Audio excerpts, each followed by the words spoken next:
Bismillahirrahmanirrahim. Assalamualaikum warahmatullahi wabarakatuh. Alhamdulillahilladzi amarana bittaqwa wa wasa wa ahata bikulli syai'in amma wa ahsa asyhadu an la ilaha illallah wa anna Muhammadan abduhu wa rasuluh syahadatal atqa. Allahumma salli ala sayyidina Muhammadinil Mustafa wa ala alihi wa sahbihi wa man wafa amma ba'd. Sahabat yang dirahmati Allah, tidak ada seorang pun yang hidup dalam kebahagiaan setiap harinya. Pasti akan terselip duka pada masa-masa tertentu di dalam kehidupannya.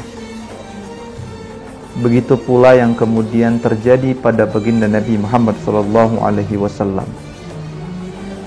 Dalam hidup beliau pernah menghadapi berbagai kesedihan yang sangat-sangat mendalam. Bahkan di masa-masa 10 tahun kenabian itu disebut oleh baginda Nabi sebagai Amul Huzni atau tahun kesedihan. Oleh umat Islam, oleh kaum muslimin,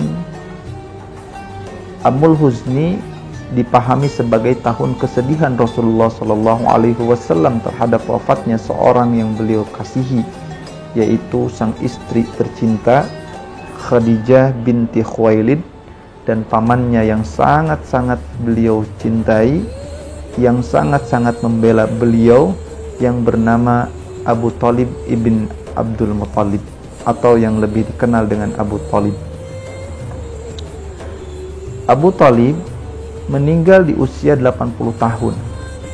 Sementara Sayyidah Khadijah, beliau meninggal ketika usia 65 tahun. Beliau meninggal dunia pada tanggal 10 Ramadan atau 3 tahun sebelum Rasulullah SAW kemudian berhijrah ke Madinah. Sahabat yang dirahmati Allah, untuk memahami lebih dalam tentang Amul Huzni, mari kita sama-sama memahami terkait dengan pengertian terlebih dahulu daripada Amul Huzni. Di dalam buku sejarah kebudayaan Islam yang ditulis oleh Yusak Burhanuddin dan juga Ahmad Fida', Amul Huzni diartikan sebagai tahun kesedihan.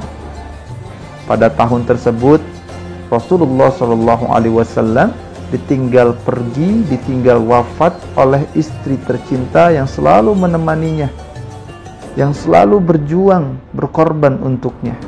Dan juga selain istri tercinta, beliau pun ditinggalkan oleh paman yang selalu menjadi pelindung bagi dirinya dalam melaksanakan berdakwah, mendakwahkan agama Islam.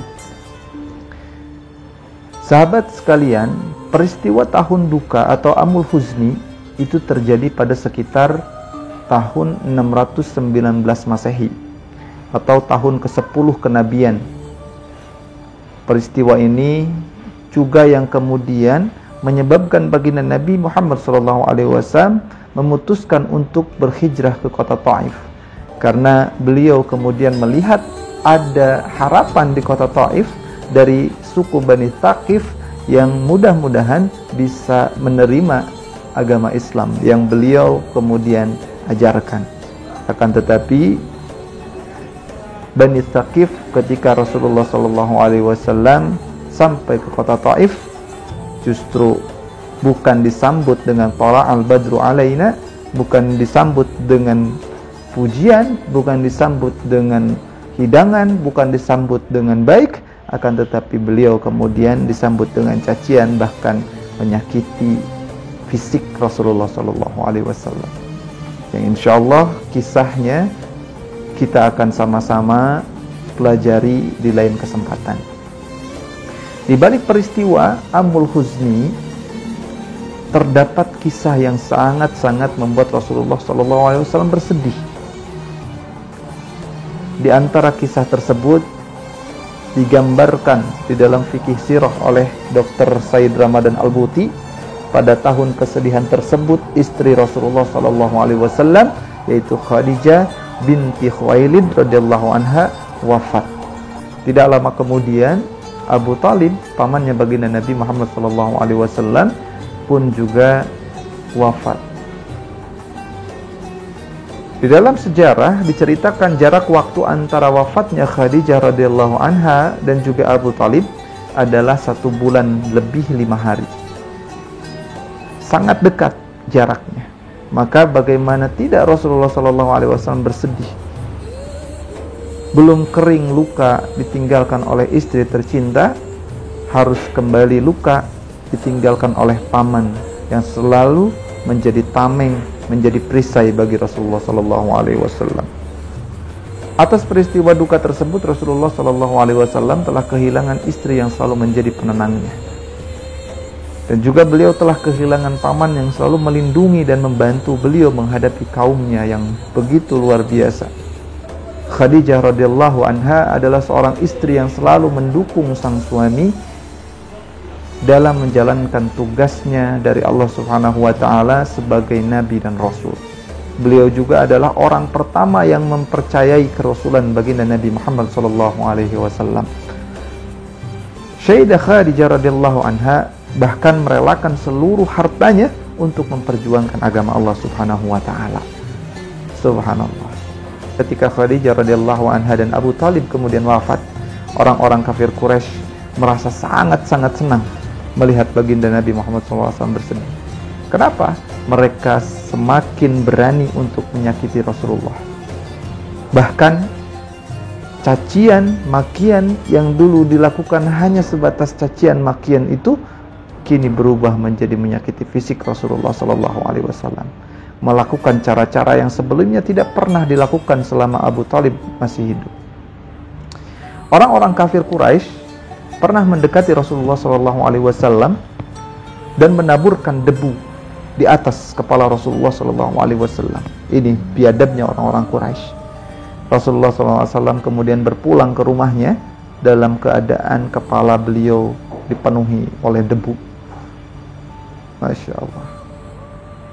Selain itu, sahabat sekalian, tetangga baginda Nabi Muhammad SAW yang merupakan orang Quraisy pada waktu itu selalu melemparkan kotoran ke halaman rumah beliau.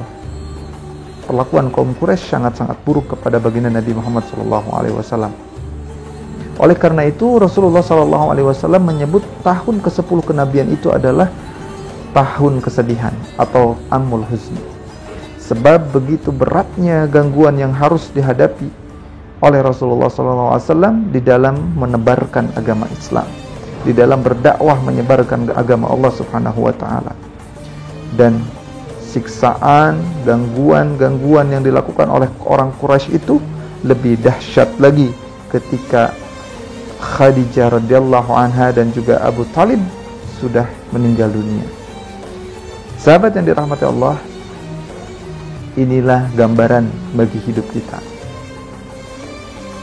Ujian itu akan selalu ada dimanapun kita berada, bagaimanapun kondisi keimanan kita. Semakin imannya tinggi, bukan semakin ditolong oleh Allah Subhanahu wa taala. Karena pertolongan Allah itu bisa jadi bukan hanya dalam bentuk kebahagiaan, tapi pertolongan Allah bisa jadi dalam bentuk kesedihan, bisa jadi dalam bentuk ujian. Maka sahabat yang dirahmati Allah, tugas kita adalah selalu memperbaiki keimanan, ketakwaan di hadapan Allah Subhanahu wa taala. Bagaimanapun kondisi kita, sesulit apapun hari kita, sesulit apapun yang kita rasakan hari ini, ketika kesulitan itu dijalani dengan penuh keimanan, insya Allah kebahagiaan akan dirasakan oleh kita, baik di dunia maupun di akhirat.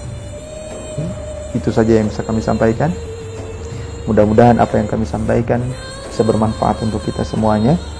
Dan sampai jumpa di lain kesempatan. Wallahul muwafiq illa aqwamit thoriq. Nasru minallahi wa fathun qarib. Wabillahi taufiq wal hidayah. Wassalamualaikum warahmatullahi wabarakatuh.